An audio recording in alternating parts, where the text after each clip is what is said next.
Iran, America இடையில தாக்குதல் ரொம்பவே தீவிரமாக நடந்துகிட்டு இருக்கு. எங்கெங்க தாக்குதல் நடக்குது அப்படிங்கிறத பத்தி நம்ம வீடியோல இன்னைக்கு பார்க்க போறோம். இன்னொரு பக்கம் வேறு சில முக்கியமான நிகழ்வுகளும், மாற்றங்களும் நடந்துகிட்டு இருக்கு. அமெரிக்க அதிபர் டொனால்ட் ட்ரம்ப் பண்றது தப்பு அப்படின்னு நம்ம சொல்லலாம், ஈரான் சொல்லலாம். அதை கூட யாரும் ஏத்துக்க வேண்டியதில்ல.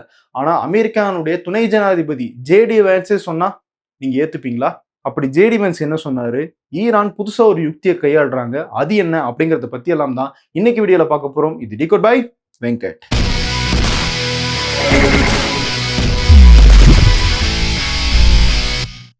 அமெரிக்காவினுடைய அட்டாக்கிங் ஸ்ட்ராட்டஜி ரொம்பவே தெளிவாகிருச்சு. ஸ்ட்ரெய்ட் ஆஃப் ஹோர்முஸ் கடல் பகுதியை ஒட்டி இருக்கிற நிலப்பகுதி மற்றும் தீவு பகுதிகளை தான் அமெரிக்கா குறி வச்சு அட்டாக் பண்றாங்க. அதுக்கு காரணம் என்ன? ஸ்ட்ரெய்ட் ஆஃப் ஹோர்முஸ் வழியாக போற கப்பல்கள் மேல ஈரானால தாக்குதல் நடத்த விடாம செய்யணும் அப்படிங்கிறது தான் அமெரிக்காவினுடைய எண்ணம்.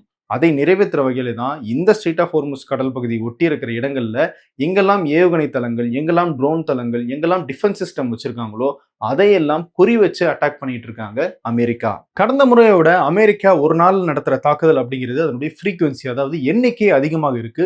இரவு பகல்னு பார்க்காம அமெரிக்கா தாக்குதல் நடத்திட்டு இருக்காங்க. அடுத்தடுத்த தாக்குதல் வந்துகிட்டே இருக்கு. ஒவ்வொரு தாக்குதலும் கிட்டத்தட்ட 45 நிமிடங்கள்ல இருந்து 90 நிமிடங்கள் வரைக்கும் நீடிக்கிறதாக அமெரிக்காவுடைய சென்ட்ரல் கமாண்ட் சொல்லியிருக்காங்க. குறிப்பா நிறைய துறைமுக நகரங்களை குறி வச்சு அமெரிக்கா தாக்குதல் நடத்துறாங்க. சபஹார் போர்ட், இதுல இந்தியாவும் முதலீடு பண்ணிருக்கு. அந்த போர்ட்ல மிகப்பெரிய தாக்குதல் நடந்திருக்கு. அது மட்டும் இல்ல, கொராம்ஷார் போர்ட் அப்படிங்கிற ஒரு முக்கியமான துறைமுக நகரத்தின் மேலையும் தாக்குதல் நடந்திருக்கு. கார்கேலண்ட், பந்தர் அப்பாஸ் அப்படின்னு கடல் பகுதி ஒட்டி இருக்கிற முக்கியமான நகரங்களை குறி வச்சும் அமெரிக்கா தாக்குதல் நடத்திட்டு இருக்காங்க.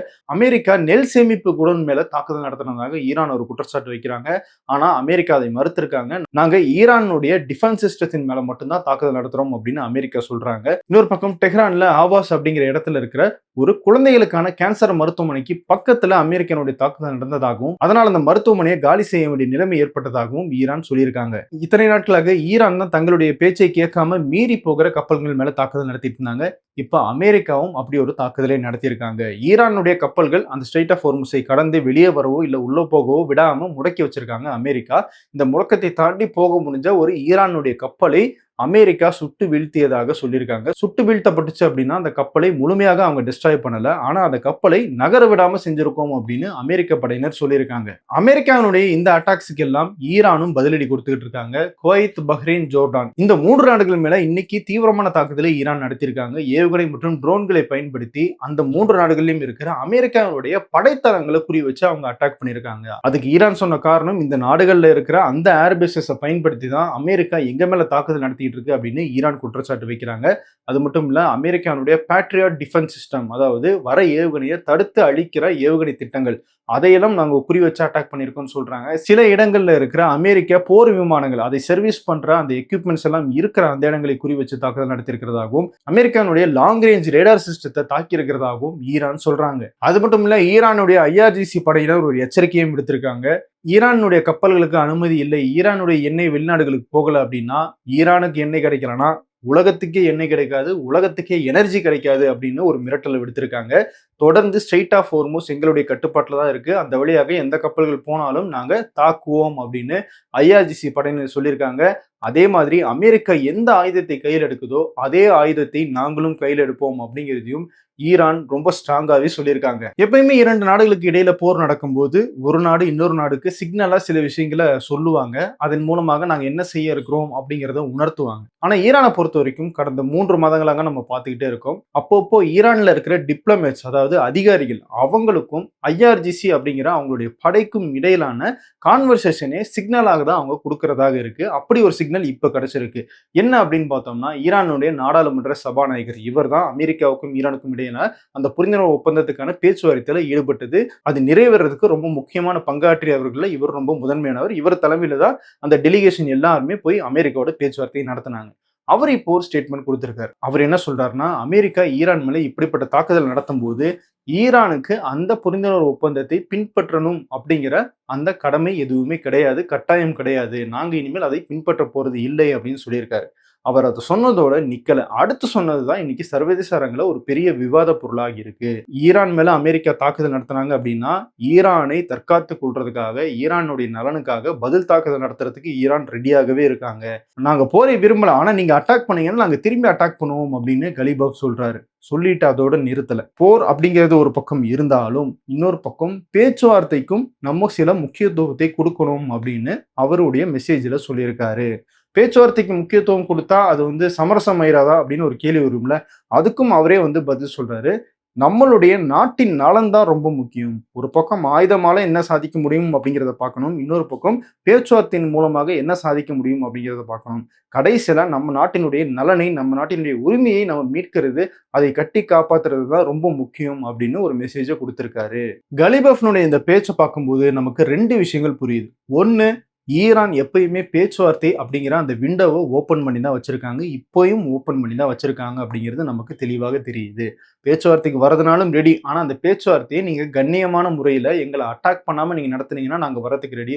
அப்படி இல்லாட்டி திரும்பி நாங்களும் அட்டாக் பண்றோம் அப்படிங்கிற ஒரு நிலைப்பாட்டுல இருக்காங்க அப்படிங்கிறது தெளிவாக தெரியுது. 2வது விஷயம், அவருடைய ஐஆர்ஜிசி படைய கலிபஃப் கன்வின்ஸ் பண்றாரு அப்படிங்கிறது இந்த மெசேஜ்ல நமக்கு தெரிய வருது. ஐஆர்ஜிசி படையினுடைய நேச்சரை தெரிஞ்சுக்கங்க. அவங்களுடைய அந்த ஷியா இஸ்லாம் அதை காப்பாத்துறதுக்காக உருவாக்கப்பட்ட ஒரு மேய்க்காவல் படைன்னு கூட இந்த ஐஆர்ஜிசியை நம்ம சொல்லலாம். ஏன்னா அந்த அளவுக்கு ரொம்ப ரிகரஸான ஒரு படையாக அவங்க இருப்பாங்க. ராணுவத்தை தாண்டி மிகப்பெரிய தன்னாட்சி பெற்ற ஒரு அமைப்பாக அந்த ஐஆர்ஜிசி செயல்பட்டுக்கிட்டு இருக்காங்க. சுப்ரீம் லீடர் இருக்காங்க இல்லையா, இப்போ முஜ்தபா கம்னி இருக்காரு, அவருடைய பேச்சை மட்டும்தான் இந்த ஐஆர்ஜிசி கேட்பாங்க. அந்த அளவுக்கு ரொம்ப பவர்ஃபுல்லான படை. அதை கன்வின்ஸ் பண்ண வேண்டிய தேவை ஈரானுடைய இந்த அதிகாரிகளுக்கு ஏற்படுது. காரணம், டொனால்ட் ட்ரம்ப் இஷ்டத்துக்கு பேசுறாரு, ஈரானை அவமதிக்கிற வகையில பேசுறாரு. அப்படிப்பட்ட டொனால்ட் ட்ரம்ப் கூட போய் நம்ம பேச்சுவார்த்தை நடத்தணுமா அப்படிங்கிற ஒரு ஸ்டாண்ட்ல ஐஆர்ஜிசி படை அப்பப்போ எடுக்கிறாங்க. அப்படிப்பட்ட ஸ்டாண்டு எல்லா நேரமும் சரி கிடையாது. நம்ம சில நேரம் விட்டு கொடுத்தும் போகணும். சில நேரம் நம்ம சரியான இடத்துல பேச்சுவார்த்தை நடத்தணும்னா நமக்கான தேவைகளை வாங்கிக்க முடியும் அப்படிங்கிறதையும் இந்த டிப்ளமேட்ஸ் அப்பப்போ ஐஆர்ஜிசி படைக்கு ஒரு மெசேஜாக சொல்றாங்க.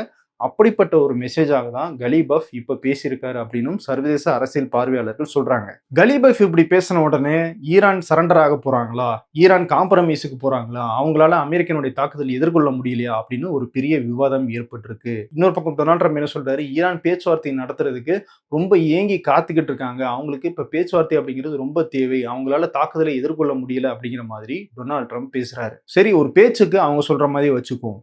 அதே மாதிரி இன்னொருத்தர் பேசியிருக்காரு. அதுவும் காம்ப்ரமைஸா அப்படிங்கிறத பார்த்துட்டு நம்ம கலிபஃப் பேசினது என்ன அப்படிங்கிற அந்த முடிவுக்கு வரலாம். அமெரிக்காவுடைய துணை ஜனாதிபதி ஜேடி வான்ஸ், இவர் ஒருத்தர் தான் போர் அப்படிங்கிறது ஒரு தீர்வு கிடையாது, போருக்கு நம்ம போகக்கூடாது, நம்ம வீரர்களை இழக்கக்கூடாது, செலவு பண்ணக்கூடாது அப்படிங்கிறத முதல்ல இருந்தே சொல்லிட்டு இருக்காரு. அதுக்கேற்ற மாதிரி இவர் பேச்சுவார்த்தைக்குள்ள வந்ததுக்கு பிறகுதான் அமெரிக்காவுக்கும் ஈரானுக்கும் இடையில புரிந்துணர்வு ஒப்பந்தம் கையெழுத்து ஆச்சு. இப்போ அவர் ஒரு யூடியூபருக்கு கொடுத்த பேட்டியில என்ன சொல்லியிருக்காருன்னா, நிறைய பேர் ஈரானோட பேச்சுவார்த்தை நடத்தாதீங்கன்னு சொல்றாங்க, ஈரானை அட்டாக் பண்ணுங்க அப்படின்னு சொல்றாங்க, அது ரொம்ப முட்டாள்தனமான வாதம் அப்படின்னு சொல்லிட்டு அவர் என்ன சொல்றாருன்னா, ஸ்ட்ரெய்ட் ஆஃப் ஹோர்முஸ் அப்படிங்கிறது ஒரு குறுகிய கடல் பகுதி. அந்த கடல் பகுதி வழியாக போற கப்பல்களை ரொம்ப சீப்பான ட்ரோன் கொண்டு ஈரானால அட்டாக் பண்ண முடியும். அமெரிக்க படையினர் அங்க போய் அந்த ட்ரோன்களை எல்லாம் சுட்டு வீழ்த்தலாம். ஒரு ட்ரோன் 2 ட்ரோன் சுட்டு வீழ்த்தலாம். எத்தனை ட்ரோனை சுட்டு வீழ்த்திக்கிட்டே இருக்க முடியும்? ஏதாவது ஒரு ட்ரோன் அங்க போற கப்பல்கள் மேல விழுந்தாலும் அதுக்கடுத்து அந்த பக்கம் போற கப்பல் நிறுவன முதலாளிகள் நாங்க கப்பல்களை இயக்க மாட்டோம் அப்படின்னு கையை விரிச்சிருவாங்க. அமெரிக்கா பாதுகாப்பு கொடுக்குறோம் அப்படின்னு சொன்னாலுமே அவங்க அதை நம்ப மாட்டாங்க. அதனால இந்த ஸ்ட்ரெய்ட் ஆஃப் ஹோர்முஸ் கடல் பகுதி வழியாக ஒரு சீப்பான ட்ரோன் வச்சு அடிக்கிறதுக்கு ஒரு நாடு இருந்துகிட்டே இருக்கு, அந்த இடத்துல ஒரு ஆட்கள் இருந்துகிட்டே இருக்காங்க அப்படிங்கிற வரைக்கும் இந்த பிரச்சனையை நம்மளால ஆயுதம் மூலமாக தீர்க்கவே முடியாது. பேச்சுவார்த்தை மூலமாக மட்டும்தான் தீர்க்க முடியும். ஆயுதம் அப்படிங்கிறது ஒரு டூலாக இருந்துச்சு அப்படின்னா, இன்னொரு பக்கம் பேச்சுவார்த்தையும் ஒரு டூல் தான். 2யுமே நம்ம சைட் பை சைடாக யூஸ் பண்ணா மட்டும்தான் இதுல ஒரு தீர்மானத்தை கொண்டு வர முடியும் அப்படின்னு ஜேடி வான்ஸ் டொனால்ட் ட்ரம்பினுடைய பேச்சுக்கு எதிராக பேசுறாரு. ஜேடி வான்ஸினுடைய இந்த பேச்சும் களத்துல நடந்துட்டு இருக்கிற விஷயமும் எதிரெதிரா இருக்கு. அமெரிக்கா ஹோர்முஸ் கடல் பகுதியை ஒட்டி இருக்கிற இடங்கள்ல தாக்குதல் நடத்திட்டு இருக்காங்க. ஹோர்முஸை தங்களுடைய ஆயுத பலத்தின் மூலமாக எடுக்கணும்னு நினைச்சிட்டு இருக்காங்க. ஆனா பேச்சுவார்த்தையும் அதுக்கு தேவை அப்படின்னு ஜேடி வான்ஸ் சொல்றாரு. அப்போ ஜேடி வான்ஸ் கலிபஃப் மாதிரி காம்ப்ரமைஸுக்கு போறாரு அப்படின்னு நம்ம எடுத்துக்க முடியுமா? அமெரிக்கா காம்ப்ரமைஸ் ஆயிருச்சு, ஈரான் கூட பேச்சுவார்த்தைக்கு போறதுக்கு தயாராக இருக்காங்க அப்படின்னு நம்ம எடுத்துக்க முடியுமா? கிடையாது. இங்க ஆயுதத்தை விட டிப்ளோமசி அப்படிங்கிறது ரொம்பவே பவர்ஃபுல்லான விஷயம். ஏன் பவர்ஃபுல்னு சொல்றேன்னா, டிப்ளோமசி மூலமாக மட்டும் தான் தீர்வு அப்படிங்கிறது எட்டப்படும். நீங்க ஆயுதத்தை வச்சு மாறி மாறி சண்டை போட்டுக்கிட்டே இருக்கலாம். அதுல ஒரு முடிவே கிடைக்காது. இப்போ வரைக்கும் பாருங்க, ரஷ்யா, உக்ரைன் போர் கிட்டத்தட்ட 3, 4 வருஷம் ஆயிருச்சு தொடங்கி. இன்னும் நடந்துகிட்டே தான் இருக்கு. ஒரு தீர்வுமே இல்ல. சரியான பேச்சுவார்த்தையும் அங்க நடக்கல. பேச்சுவார்த்தைக்கு நீங்க இடம் கொடுத்தீங்கன்னா மட்டும்தான் தீர்வு கிடைக்கும் அப்படிங்கிறது தான் சரியான ஒரு டிப்ளோமசி. அந்த டிப்ளோமசியை பயன்படுத்தி யாரு ஜெயிக்கிறாங்க அப்படிங்கிறது வேற விஷயம். ஆனால் நீங்க பேச்சுவார்த்தைக்கு போனா மட்டும்தான் வெற்றியோ தோல்வியோ அல்லது ஒரு சொல்யூஷனோ உங்களுக்கு கிடைக்கும். ஜேடி வான்ஸினுடைய அந்த பேட்டியில் இன்னொரு முக்கியமான விஷயத்தையும் நம்ம பார்க்க வேண்டியதா இருக்கு. இஸ்ரேலுக்கு அமெரிக்காவில் செல்வாக்கு குறைஞ்சிக்கிட்டு இருக்கு அப்படிங்கிறது ஜேடி வான்ஸினுடைய பேச்சு மூலமாக பட்டவர்த்தனமாக தெரியுது. அவர் என்ன சொல்றாரு? ஈரான்ல ஆட்சி மாற்றம் செய்ய வேண்டியது ஈரான் மக்களுடைய வேலை, அது அமெரிக்கனுடைய வேலை கிடையாது. நம்ம 1.5 லட்சம் படைகளை இறக்கி அங்க ஆட்சி மாற்றம் செய்யணும் அப்படிங்கிற தேவை நமக்கு கிடையாது. அதுக்காக நம்ம ராணுவ வீரர்களை பலி கொடுக்க கூடாது, நம்ம செலவு பண்ண வேண்டிய அவசியம் கிடையாது அப்படின்னு ஜேடி வான்ஸ் சொல்றாரு. ஈரான்ல ஆட்சி மாற்றம் நடத்தணும் அப்படிங்கிறது இஸ்ரேலினுடைய ஒரு எண்ணமாக இருந்துச்சு. அதை அடிப்படையாக வச்சுதான் இஸ்ரேல் ஈரான் மேல அந்த போரை தொடங்குறதுக்கான காரணமாகவே அமைஞ்சது. அதை டொனால்ட் ட்ரம்ப்பும் ஏத்துக்கிட்டு நாங்க ஈரான்ல ஆட்சி மாற்றம் செய்ய போறோம் அப்படின்னு தான் பேசினாரு. ஆனா கடைசியில எதுவுமே நடக்கல. சுப்ரீம் லீடர் அலி கமனியை கொன்னாங்களே தவிர அங்க ஆட்சி மாற்றம் ஏற்படுத்தப்படல. அவருடைய மகன் முஸ்தபா கமனி அங்க ஆட்சி பொறுப்பை ஏற்றுக்கிட்டாரு. அதே ஆட்சி தான் தொடருது. ஸோ ஆட்சி மாற்றம் அப்படிங்கிற இஸ்ரேலினுடைய எண்ணம் தவறானது. அது அமெரிக்காவுடைய வேலை கிடையாது அப்படிங்கிறத ஜேடி வான்ஸ் ரொம்பவே தெளிவா சொல்லிட்டாரு. அதையும் தாண்டி அமெரிக்காவுடைய செனட் சபையில இஸ்ரேலுக்கு எதிரான ஒரு விஷயமும் நடந்திருக்கு. 3.3 பில்லியன் அமெரிக்க டாலர்கள் அளவுக்கு இஸ்ரேலுக்கு நிதி கொடுக்கறதுக்காக அமெரிக்க அரசாங்கம் ஒரு மசோதாவை தாக்கல் பண்ணியிருக்காங்க. ஒரு ஒப்புதல் கேட்டிருக்காங்க. அதுக்கு எதிராக ஒரு தீர்மானம் கொண்டு வரப்பட்டிருக்கு. அந்த தீர்மானம் வெற்றி பெற்று இஸ்ரேலுக்கு போக இருக்கிற அந்த 3.3 பில்லியன் அமெரிக்க டாலர்களை தடுத்து நிறுத்திருக்காங்க அமெரிக்காவுடைய எம்பிக்கள். குறிப்பா எதிர்க்கட்சியான டெமோக்ராட்டிக் கட்சி சார்பில் 103 எம்பிக்கள் இந்த தீர்மானத்துக்கு ஆதரவாக, அதாவது இஸ்ரேலுக்கு பணம் கொடுக்க கூடாது அப்படின்னு வாக்களிச்சிருக்காங்க. ஸோ இதையெல்லாம் பார்க்கும்போது அரசாங்க அதிகாரிகள் மட்டத்திலையும் சரி, மக்கள் மட்டத்திலையும் சரி, இஸ்ரேலுக்கான ஆதரவு அமெரிக்காவில் கொஞ்சம் கொஞ்சமாக குறைஞ்சிக்கிட்டு இருக்கு அப்படிங்கிறத நம்மளால பார்க்க முடியுது. ஜேடி வான்ஸ் தன்னுடைய பேட்டியில இஸ்ரேலை நேரடியாகவோ ஒரு முக்கியமான குற்றச்சாட்டையும் வைக்கிறார். அந்த குற்றச்சாட்டுல அவர் என்ன சொல்றாரு அப்படின்னா, ஈரானோட நாங்க பேச்சுவார்த்தைக்கு போறதை இஸ்ரேல் விரும்பல. அதை தடுக்கிறதுக்காக இஸ்ரேலோட தொடர்பு இருக்கிற பல்வேறு நபர்கள் இங்க ஒரு கேம்பெயினை மேற்கொண்டாங்க. ஊடகங்கள் மூலமாக சில திட்டங்களை கொண்டு வந்தாங்க. அதுல ஈரானோட அமெரிக்க பேச்சுவார்த்தைக்கு போறது தப்பு அப்படிங்கிற மாதிரியும், என்னை தாக்கியும் நிறைய எழுதப்பட்டுச்சு, நிறைய விஷயங்கள் பரப்பப்பட்டுச்சு அப்படின்னு நேரடியாகவே இஸ்ரேல் மேல ஒரு குற்றச்சாட்டையும் வச்சிருக்காரு ஜேடி வான்ஸ். இன்னொரு பக்கம் ஈரான் கடந்த 3 மாத போர்ல தொடாத ஒரு ஆயுதத்தை தொடர்றதை பத்தி யோசிச்சுட்டு இருக்கிறதாகவும் தகவல் வந்துட்டு இருக்கு. அதுதான் பாப் அல் மண்டப் ஸ்ட்ரெய்ட், செங்கடல் பகுதியில் இருக்கிற ஹவுதிக்களுடைய கண்ட்ரோல்ல இருக்கிற ஒரு கடல் பகுதி. அந்த கடல் பகுதி ஈரான் சொல்லிட்டாங்க அப்படின்னா ஹவுதிக்கள் அதை முடக்கிறதுக்கு ரெடியாக இருக்கிறதாகவும் தகவல் வருது. ஒருவேளை அமெரிக்கனுடைய தாக்குதல் தொடருது, பேச்சுவார்த்தைக்கு அமெரிக்காவை கொண்டு வர வைக்கணும், நாங்க அப்பர் ஹேண்ட்ல தான் இருக்கோம் அப்படிங்கிறத ஈரான் நிரூபிக்கணும் அப்படின்னா அவங்க அந்த பாபல் மண்டப் ஸ்ட்ரீட்டை மூடுறதுக்கான நடவடிக்கையை மேற்கொள்வாங்க அப்படின்னு ஒரு தகவல் வந்துகிட்டு இருக்கு. அப்படி நடந்துச்சுன்னா உலகமே பொருளாதார ரீதியில முடங்கி போறதுக்கான வாய்ப்பு ரொம்பவே அதிகமாக இருக்கு. இன்னொரு பக்கம் நம்ம நேத்து வீடியோல சொல்லியிருந்தோம், அமெரிக்கா கிட்ட கச்சா எண்ணெயினுடைய இருப்பு எமர்ஜென்சி தேவைக்காக வச்சிருக்கிற அந்த எஸ்பிஆர் அப்படிங்கிற அந்த ஸ்டாக்ஸ் ரொம்ப கம்மியா இருக்குன்னு சொல்லியிருந்தோம். இன்னைக்கு இன்டர்நேஷனல் மானிட்டரி ஃபண்ட் அவங்களுடைய ஆராய்ச்சியாளர் சொல்லியிருக்காங்க, சர்வதேச அளவிலேயே எல்லா நாடுகள்கிட்டையும் இந்த ஸ்டாக் அப்படிங்கிறது குறைவாக இருக்கு. உலக நாடுகள் அனைவருக்கும் பொதுவாக வச்சிருக்கிற ஸ்டாக்குமே குறைவாக இருக்கு. கடந்த 3 மாதங்கள் நடந்த அந்த போர்ல இந்த ஸ்டாக் எல்லாம் கொஞ்சம் கொஞ்சமாக ரிலீஸ் பண்ணும். அதன் மூலமாக கொஞ்சம் கட்டுப்படுத்த முடிஞ்சுச்சு. அப்படி கட்டுப்படுத்தியுமே கச்சா எண்ணெயினுடைய விலை 120 பேரல்களை தொட்டுச்சு. இப்போ அப்படி கட்டுப்படுத்துறதுக்கு ஸ்டாக்ஸும் குறைவாக இருக்கு. ஸ்ட்ரெய்ட் ஆஃப் ஹோர்முஸ் வழியாக எண்ணெயினுடைய போக்குவரத்து அப்படிங்கிறது ஃப்ளோவாக இல்லை அப்படின்னா, பாபல் மண்டப் ஸ்ட்ரீட்டும் முடக்கப்பட்டுச்சு அப்படின்னா உலகமே ஸ்தம்பிச்சிரும். கச்சா எண்ணெயினுடைய விலை தாறுமாறாக ஏறும் அப்படிங்கிற ஒரு எச்சரிக்கையை அவங்களும் கொடுத்திருக்காங்க. சோ மாறி மாறி தாக்குதல் நடத்திட்டு இருக்கிறதுல எந்த பிரயோஜனமும் கிடையாது. 2 நாடுகளுக்குமே அது நன்மையும் கிடையாது. 2 நாடாலையும் ரொம்ப நாள் இந்த போரை நடத்தவும் முடியாது. சீக்கிரமாக அவங்களுடைய ஈகோவை விட்டுட்டு பேச்சுவார்த்தைக்கு வரது மட்டும்தான் அந்த 2 நாடுகளுக்கு நல்லதோ இல்லையோ இந்தியா போன்ற உலக நாடுகள் எல்லாருக்குமே நல்லது. இன்னும் இந்த போர்ல என்னெல்லாம் நடக்குது அப்படிங்கிறத பத்தி நம்ம டிகோட் பை வெங்கட் சேனல்ல தொடர்ந்து பார்க்க இருக்கிறோம். இப்ப கொடுக்குற மாதிரி தொடர்ந்து ஆதரவு கொடுங்க. மீண்டும் சந்திப்போம். நன்றி.